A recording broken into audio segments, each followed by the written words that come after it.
جب مالک بلائے تو دوستوں سے چھٹی نہیں لی جاتی، جب مالک بلائے تو بھائیوں سے پوچھا نہیں جاتا۔ میں اللہ کا واسطہ دے کے آپ سے پوچھتا ہوں، جب حی علی الصلاۃ حی علی الفلاح، فجر کی اذان میں الصلاۃ خیر من النوم آوازہ پڑتا ہے، یہ کس کی طرف سے پڑھ رہا ہے؟ بولیے کس کی طرف سے؟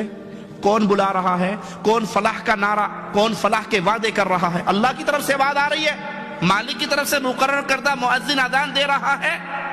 اور جب میں وہ اذان سن کے اپنے اوپر کمبل ڈال کے دروازہ بند کر کے کروٹ بدل کے سو جاؤں تو کیا وہ جانور مجھ سے اچھا نہیں دو ٹائم کی ہڈی روٹی کھا کے میرے قدموں میں گھومتا ہے؟ اور میں اس خالق کی آواز پہ نہیں اٹھتا جس خالق نے پانی کے گندے قطرے سے مجھے پیدا کیا، ماں کے پیٹ میں 9 مہینے مجھے رزق دیا، ماں کے پیٹ سے نکالا، ماں کی چھاتیوں پہ دودھ کی نہریں بہائی۔